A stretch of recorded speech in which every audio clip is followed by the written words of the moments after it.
प्यारे बच्चों नमस्कार और एक बार पुनः आपका स्वागत है।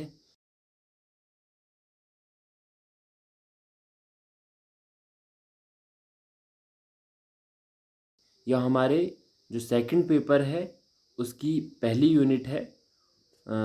भारत में संघवाद और केंद्र राज्य संबंध, उसके पहले पार्ट को आज हम देखने का कोशिश करेंगे।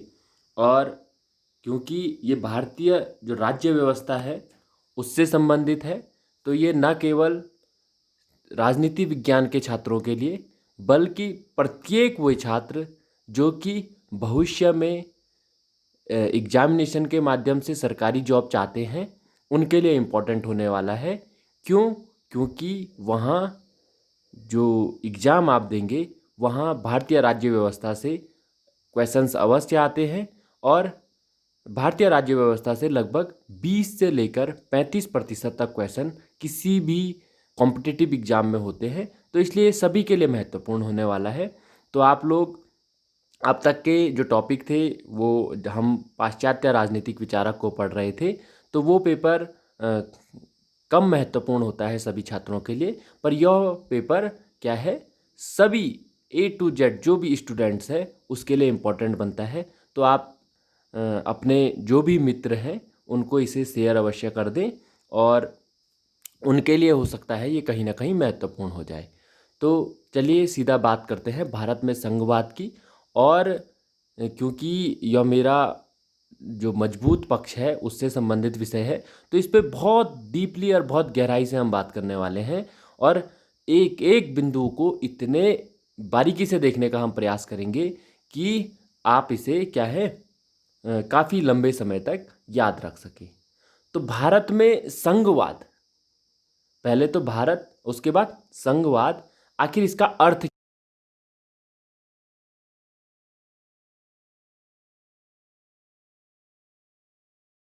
आत्मक संघात्मक व्यवस्था, एकात्मक शासन व्यवस्था और संघात्मक शासन व्यवस्था। एकात्मक शासन व्यवस्था जो होती है वह एक ऐसी प्रकार की शासन व्यवस्था है जहां शक्तियों का बंटवारा कम से कम होता है। और अगर शक्तियों का बंटवारा है भी तो क्या है, जो सर्वोच्च शक्ति है वो किसी एक स्थान पर क्या होती है, एकत्रित होती है और उसी एक स्थान से अन्य निकायों को शक्ति प्राप्त होती है। उदाहरण स्वरूप अगर भारत ले लें, भारत में आपको पता है कि 3 स्टेज में सरकारें हैं। पहला है आपकी केंद्र सरकार, दूसरा है आपकी राज्य सरकारें और तीसरा है आपकी स्थानीय सरकारें। तो आपको पता है जो केंद्र सरकार है उसको शक्ति 7वीं अनुसूची से मिलती है, किन किन विषयों पर उसे कानून बनाना है। जो राज्य सरकारें हैं उनको भी शक्ति वो 7वीं अनुसूची से प्राप्त करते हैं। और जो हमारी स्थानीय सरकारें हैं वह 73वें संविधान संशोधन 1993 के पश्चात जो आर्टिकल 243 है वहां से क्या है, शक्तियां प्राप्त करते हैं। यानी कि संविधान में क्या है, इनका उल्लेख है। तो तीनों ही प्रकार की जो सरकारें हैं वह शक्तियां संविधान से प्राप्त करती है, किसी एक निकाय से नहीं करती है। जबकि जो एकात्मक संविधान होते हैं वहां क्या होगा, भारत का ही उदाहरण मतलब एग्जाम्पल के तौर पे समझाने की कोशिश कर रहा हूं। अगर सिर्फ जो केंद्र सरकार है उसके पास टोटली शक्ति होती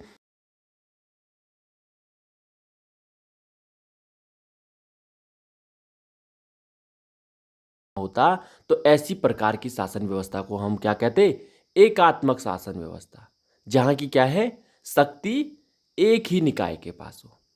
तो संघात्मक, भारत में संघात्मक समझने से पहले आपको एकात्मक और संघात्मक शासन व्यवस्था को समझना क्या होगा, जरूरी होगा। तो एकात्मक शासन व्यवस्था मैंने आपको बताया जहां क्या है, शक्ति एक जगह एक स्थान पर केंद्रित होती है। और संघात्मक शासन व्यवस्था ऐसी व्यवस्था है जहां शक्ति क्या है, पृथक पृथक निकायों के पास पृथक पृथक रूप से होती है और संविधान से वो क्या करते हैं, शक्तियां प्राप्त करते हैं। मेरा विश्वास है आपको ये समझ में आ गया होगा। अब थोड़ा सा इसे देख लेते हैं। भारत क्षेत्र और जनसंख्या की दृष्टि से अत्यधिक विशाल और बहुत अधिक विविधताओं से परिपूर्ण है। ऐसी स्थिति में भारत के लिए संघात्मक शासन व्यवस्था को ही अपनाना स्वाभाविक था और भारतीय संविधान के द्वारा ऐसा ही किया गया। संविधान के प्रथम अनुच्छेद में कहा गया है कि भारत क्या होगा, राज्यों का एक संघ होगा। पहले ही अनुच्छेद में कहा गया है। किंतु अगर आपसे क्वेश्चन पूछा जाता है कि भारत में, चलिए मैं आपसे क्वेश्चन करता हूं कि भारत में संघात्मक व्यवस्था है, यह कहां उल्लेख है?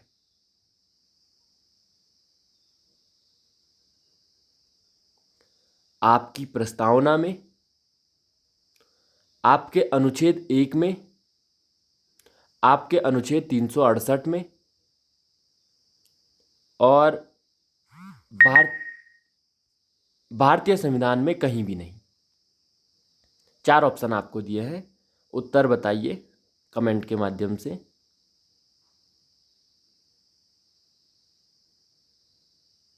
प्रश्न दोबारा सुन लीजिए।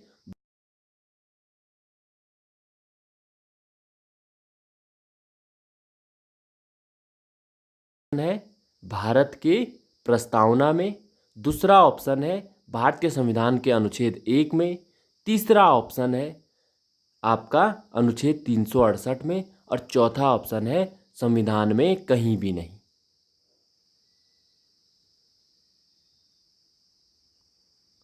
तो मैक्सिमम लोग भारतीय संविधान का अनुच्छेद 1 कह रहे हैं। मैं आपको बता दूं कि ये गलत है। जो इसका सही जवाब है वह है भारतीय संविधान में कहीं भी नहीं। भारतीय संविधान में यह लिखा हुआ है कि भारत राज्यों का एक संघ होगा, बहुत सारे राज्य मिलके एक संघ बनाएंगे, पर संघात्मक नहीं लिखा है। और ये भारतीय संविधान में कहीं भी नहीं लिखा है कि भारत में क्या है, संघात्मक शासन व्यवस्था होगी। ये भी नहीं लिखा है कि एकात्मक शासन व्यवस्था होगी। यह हम भारतीय संविधान का अवलोकन करते हैं तो उसके पश्चात पाते हैं कि भारत में संघात्मक व्यवस्था के भी गुण हैं और भारत में एकात्मक व्यवस्था के भी गुण हैं। बड़े ध्यान से सुनिएगा, भारत में संघात्मक व्यवस्था के भी गुण हैं और भारत में एकात्मक व्यवस्था के भी गुण हैं। इसलिए यह कहा जाता है कि भारत क्या है, अर्धसंघात्मक देश है या अर्धसंघीय देश है, क्योंकि इसमें दोनों ही शासन व्यवस्थाओं की क्या है, विशेषताएं हमको देखने को मिलती है। तो पहले अनुच्छेद में क्या लिखा हुआ है, भारत राज्यों का संघ होगा। लेकिन संविधान निर्माताओं ने संघीय शासन को अपनाते हुए भी भारतीय संघ व्यवस्था की दुर्बलताओं को दूर रखने के लिए क्या थे, उत्सुक थे, और इस कारण भारत के संघीय शासन में एकात्मक शासन के भी कुछ लक्षण को हम क्या है, देखते हैं या अपना लिया गया है। वास्तव में भारतीय संघ में संघीय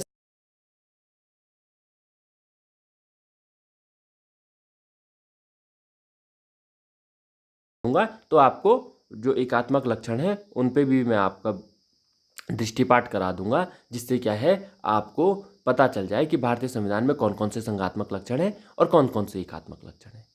तो फिलहाल हम देख लेते हैं कि भारतीय संविधान में संघात्मक लक्षण कौन कौन से हैं। पहले एक बार सरसरी नज़र से देख लेते हैं। भारतीय संविधान में जो संघात्मक लक्षण है हमको 4 देखते हैं। संविधान की सर्वोच्चता, संविधान के द्वारा केंद्रीय सरकार और इकाइयों की सरकारों में क्या है, शक्तियों का विभाजन, या शॉर्ट में कहें तो शक्तियों का विभाजन। तीसरा, लिखित और कठोर संविधान, और चौथा है स्वतंत्र उच्चतम न्यायालय या स्वतंत्र न्यायालय भी इसे कह सकते हैं। ये 4 विशेषताएं भारत को क्या है, संघात्मक संविधान घोषित करती है। चलो एक एक करके अब इन पे सबसे पहले हम देखने का प्रयास करते हैं जो संघ सूची, समवर्ती सूची और राज्य सूची है।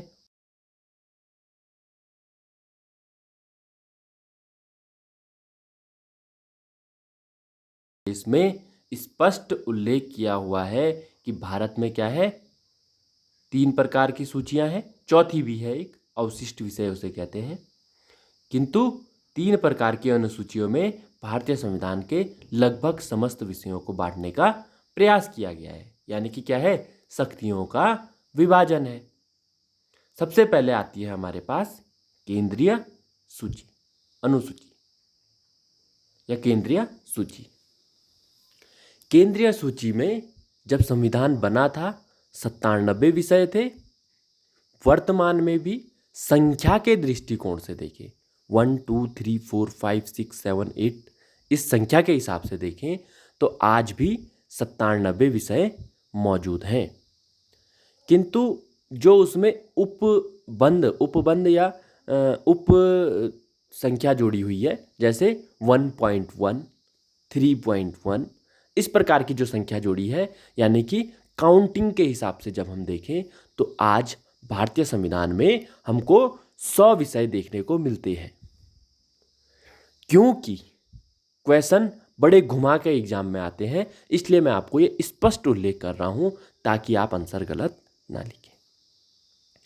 जब ऑप्शनल क्वेश्चन आपके पास आते हैं तो उसमें क्वेश्चन की प्रकृति क्या होती है कि इनमें से क्या है, सही या सही के निकटतम उत्तर को छांटिए। कई बार क्या होता है, प्रश्न में जो 4 ऑप्शंस दिए होते हैं उसमें से कोई भी सही नहीं होता है, आपको 2-3 सही लगते हैं, तो आपने जो सर्वोत्तम है, सही में भी अगर 2-3 सही उत्तर बनते हैं तो उसमें जो सबसे अधिक सही है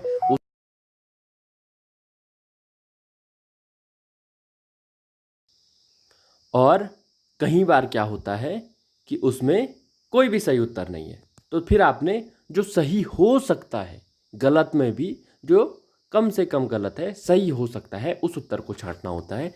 तो आपको इस प्रकार क्वेश्चन आते हैं तो आपको तब क्या है, सही उत्तर छांटना ज़रा मुश्किल होता है। जैसे अगर आपको मैं पूछ लूँ कि भारतीय मूल संविधान में संघ सूची में कितने विषय थे, जवाब दीजिएगा। भारतीय मूल संविधान में कितने विषय थे, कमेंट के माध्यम से जवाब दीजिए। भारतीय मूल संविधान में मैक्सिमम लोगों ने 97 उत्तर दिया है, बिल्कुल सही है, 97 ही आंसर होगा कि क्या है, मूल संविधान में संघ सूची में 97 विषय थे, 97, और वर्तमान में कितने हैं, 100। ठीक है, वर्तमान में 100 विषय है।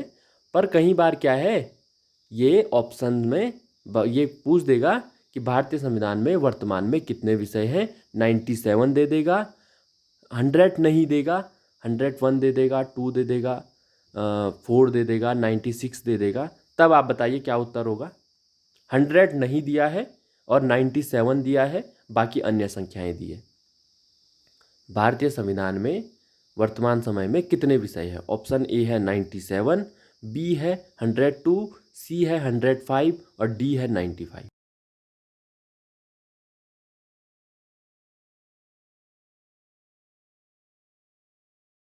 सही जवाब है क्या है, 97 विषय होंगे। क्यों, क्योंकि निकटतम है, बाकी गलत है, यह क्या है, निकटतम है। वैसे तो हम जानते हैं कि वर्तमान में कितने हैं, 100 हैं, पर संख्या की दृष्टि से मैंने आपको क्या बताया, 97 है। तो संघ सूची में क्या है, 97 विषय थे, वर्तमान में 100 विषय है, और संख्या की दृष्टि से 97 है, और काउंटिंग की दृष्टि से क्या है, गिनती के हिसाब से, या जब हम उनका टोटल गिनते हैं तो वो 100 विषय है। उसके पश्चात दूसरी सूची जो आती है वो है हमारी राज्य सूची। इस सूची में दिए गए विषयों पर क्या है, राज्य सरकार कानून बना सकती है। राष्ट्रीय हित से संबंधित होने पर केंद्र सरकार भी क्या है, इन पर कानून बना सकती है। राष्ट्रीय हित से संबंधित जब होगा, जब किसी विषय पर विवाद होता है उस समय भी बना सकती है, और राष्ट्रीय हित का मुद्दा हो, जब कभी कोई कानून राष्ट्रीय हित से संबंधित है तो उस समय भी क्या है, केंद्र सरकार भी राज्य सूची के विषय पर कानून बना सकती है। इसके अतिरिक्त राज्य जो विधानसभाएं हैं वो केंद्र को बहुमत के द्वारा कह दे कि आप इस विषय पर कानून बनाइए, तब भी क्या है, केंद्र सरकार उन पर कानून बना सकती है। तो और जो संविधान लागू जब हुआ था उस समय इसमें क्या थे, 66 विषय थे, और वर्तमान समय में इसमें कितने हैं, 61 विषय मौजूद हैं। काफ़ी विषयों को क्या है, हटाकर जो राज्य सूची केंद्र सूची है उसमें डाल दिया गया है, और काफ़ी विषयों को समवर्ती सूची में डाल दिया गया है। और तीसरी जो सूची है वो है समवर्ती सूची, जिसमें कि राज्य और केंद्र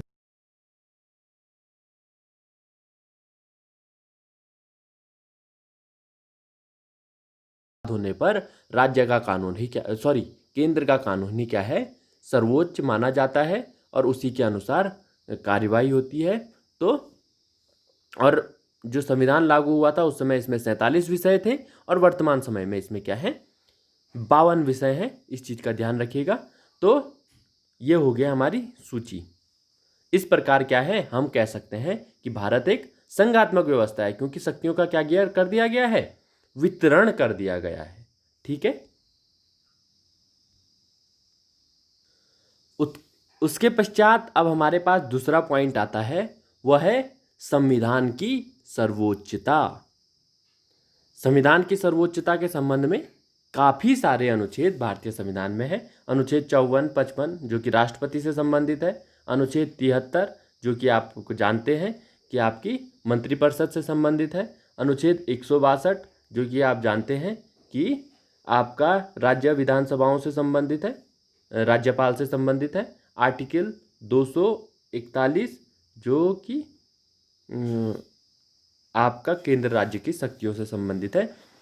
तो क्या है, बहुत सारे अनुच्छेद हैं जो कि आपको संविधान के सर्वोच्च होने के संदर्भ में बात करते हैं। किंतु इन सब बातों को छोड़ दीजिए, इनको आप देख लीजिएगा, जो जो यहाँ दिखाई दे रहा है।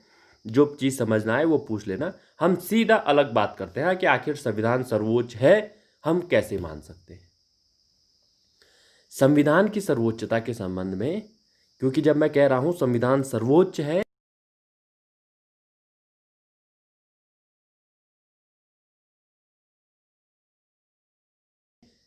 जो संसद है उसको क्या है, संविधान में संशोधन करने की शक्ति प्राप्त है। तो संविधान सर्वोच्च हुआ या जो हमारी संसद है वो सर्वोच्च हुई, क्योंकि संविधान जो संसद है वो संविधान में संशोधन कर सकती है। तो जब वो संविधान में संशोधन कर सकती है तो फिर तो संसद सर्वोच्च हुई। किंतु अब मैं आपको, फिर ध्यान से सुनिएगा बच्चों, बड़ा इंपॉर्टेंट टॉपिक पे बात कर रहा हूं। एक बार चीज़ें क्लियर हो गई तो आप भूल भी जाओगे, तो आपको हल्का सा रिवीजन करने पे सारी बातें याद आ जाएगी। कहानी की तरह बताने की कोशिश कर रहा हूं, कहीं बच्चे ध्यान नहीं देते हैं, इसलिए बार बार रिक्वेस्ट आपको बता रहा हूं कि ध्यान से सुनिएगा। जो संविधान की सर्वोच्चता के संबंध में अनुच्छेद 368 आड़े आ रहा है, वो आर्टिकल 368 क्या है, संविधान में संशोधन कर सकता है।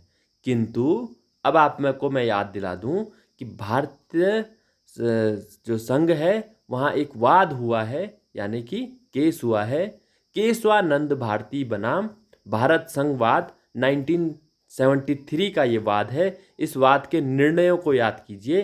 13 जजों की बेंच बैठी हुई थी, सबसे बड़ी बेंच जो आज तक के इतिहास में भारत में न्यायाधीशों की बैठी है, वो बेंच बैठी हुई थी। और उस बेंच ने 7-6 के निर्णय से अपना फैसला सुनाया था। और फैसला क्या था,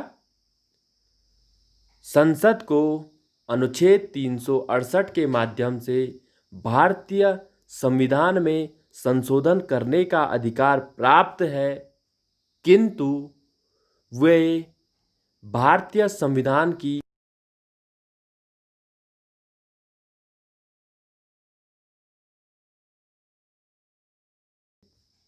आधारभूत संरचना के संदर्भ में किसी केशवानंद भारती में यह नहीं बताया गया था कि आधारभूत संरचना आखिर है क्या।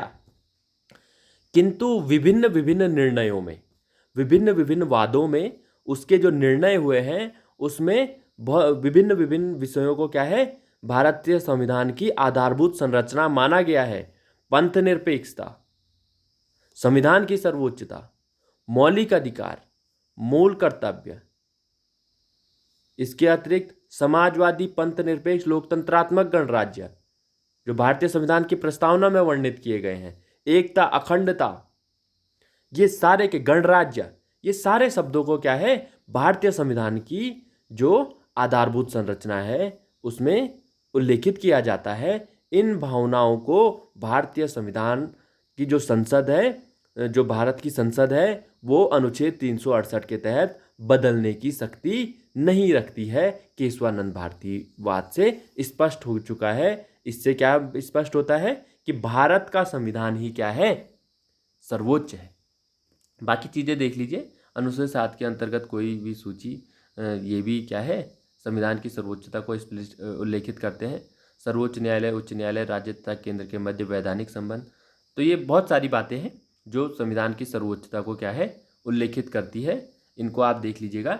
किंतु मैंने आपको संविधान की सर्वोच्चता के संबंध में आप केशवानंद भारती के वाद का और अनुच्छेद 368 का ही उल्लेख करते हैं।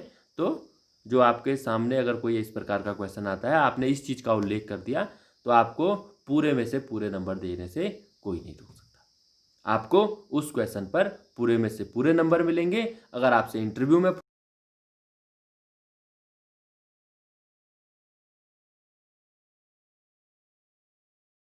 इससे संबंधित अगर कोई आपका फिर क्वेरी उठती है कि आखिर सर्वोच्च न्यायालय क्या है, भारतीय संविधान का रक्षक है, उसको तो व्याख्या करने का अधिकार है, तो व्याख्या करता कहाँ से है? संविधान के उपबंधों के अधीन रहते हुए ही व्याख्या करता है। संविधान ने ही उसको वो शक्ति दी है कि आप क्या है, संविधान की व्याख्या कर सकते हैं। सर्वोच्च न्यायालय के पास शक्ति है संविधान की व्याख्या करने की, पर वो शक्ति प्राप्त कहाँ से कर रहा है? संविधान से कर रहा है। इसलिए हम कह सकते हैं संविधान क्या है, सर्वोच्च है। इसके अलावा आपको और कोई भी क्या है ऐसा मुद्दा नहीं लग सकता। हाँ, एक मुद्दा और लगता है, हम भारत के लोग भारत को एक संपूर्ण प्रभुत्व संबंध समाजवादी, जो हमारे संविधान में संविधान की प्रस्तावना में उल्लेखित किया गया है, वहाँ स्पष्ट होता है कि हम भारत के लोग, यानी कि सबसे ऊपर कौन है, भारत की जनता जो कि संविधान को बना रही है। किंतु एकीकृत अधिकृत जो अधिनियमित कर देते हैं हम, वहाँ से क्या है, हम अपनी शक्तियों को संविधान को समर्पित कर देते हैं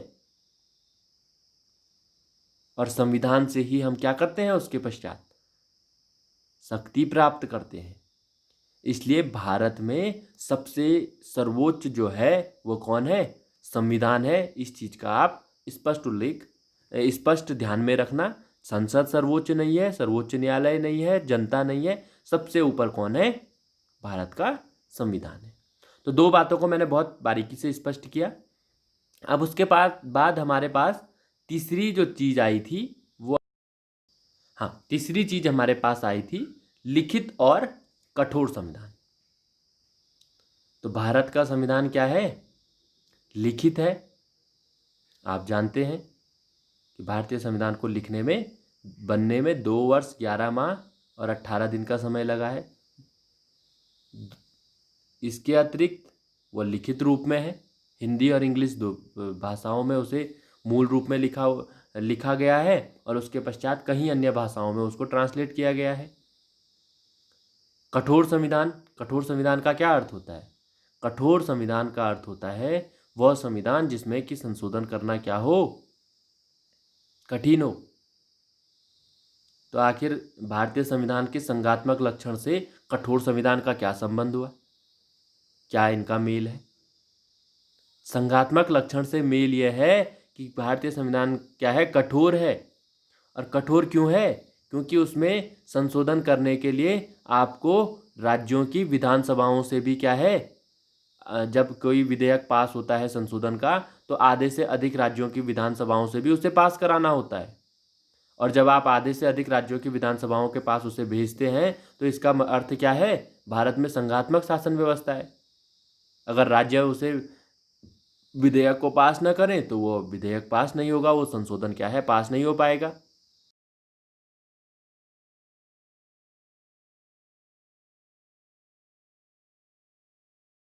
है वो काफ़ी कठोर है, जिसमें राज्यों की भी अहम भूमिका है।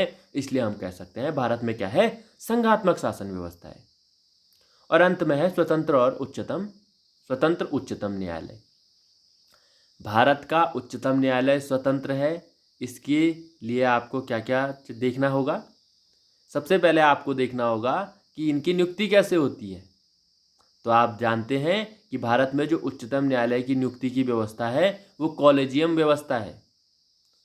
कॉलेजियम में जो टॉप मोस्ट 5 मुख्य न्यायाधीश होते हैं सर्वोच्च न्यायालय के, उनका कॉलेजियम बनता है, और उन्हीं में से क्या है, जो वरिष्ठतम न्यायाधीश होता है वह क्या है, सर्वोच्च न्यायालय का न्यायाधीश बनता है। और कार्यपालिका की इसमें छोटी सी भूमिका होती है कि वह उनके क्या है, नाम का अनुमोदन करती है और वो नाम पास आउट हो जाता है। किंतु कॉलेजियम में कौन से 5 न्यायाधीश होंगे पहले ही स्पष्ट है। इसलिए कह सकते हैं कि क्या है, न्यायालय स्वतंत्र है क्योंकि उसकी नियुक्ति की व्यवस्था उसकी अपने आप की है।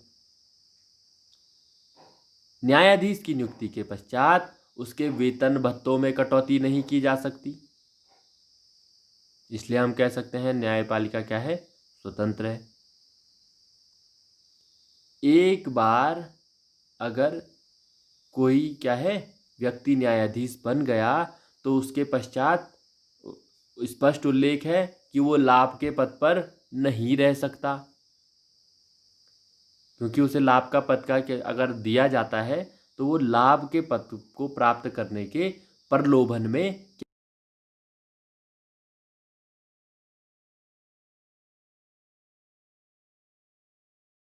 किसी व्यक्ति विशेष के या सरकार विशेष के समर्थन में अपना निर्णय दे सकता है। इसलिए लाभ के पद उन्हें नहीं मिलेंगे, इसका स्पष्ट उल्लेख भारतीय संविधान में किया गया है। कुल मिलाकर कहने का अर्थ है न्यायालय को स्वतंत्र रखा गया है, चाहे कार्यपालिका हो चाहे व्यवस्थापिका हो, वह उसकी नियुक्ति व्यवस्था में भाग नहीं लेती है। वह सिर्फ अगर कदाचार और कार्य में अक्षम हो कोई न्यायाधीश तो उसको क्या है, महाभियोग के जरिए, महाभियोग प्रक्रिया तो नहीं कहते हैं, महाभियोग प्रक्रिया सिर्फ और सिर्फ राष्ट्रपति के संदर्भ में लगती है, किंतु जो हटाने की प्रक्रिया है कि दोनों ही जो सदन है उसके विशेष बहुमत से क्या है न्यायाधीशों को हटाया जा सकता है, उस व्यवस्था से सिर्फ न्यायाधीश को हटा सकते हैं, किंतु कदाचार, साबित कदाचार और अक्षमता के कारण ही हटा सकते हैं। तो ये कुछ बातें हैं, ये कुछ विशेषताएं हैं संविधान की सर्वोच्चता और शक्तियों का विभाजन, कठोर संविधान और स्वतंत्र सर्वोच्च न्यायालय या स्वतंत्र न्यायालय। इन विशेषताओं के आधार पर हम कह सकते हैं भारत में क्या है, संघात्मक शासन व्यवस्था है। तो मेरा ख्याल है आज के लिए काफ़ी बातें हम कर चुके हैं और काफ़ी अच्छा लग रहा होगा। कल तक जो टॉपिक हम पढ़ रहे थे कहीं ना कहीं मैं भी जानता हूँ कि उसको थॉट को जब हम अपने आप से पढ़ते हैं, किताबों से पढ़ते हैं, तभी थॉट जो है हमें अच्छा लगता है। और जो हमारा संविधान है, क्योंकि ये काफ़ी कानूनी विदों ने इस संविधान को लिखा है, इसलिए इसमें कानूनी शब्द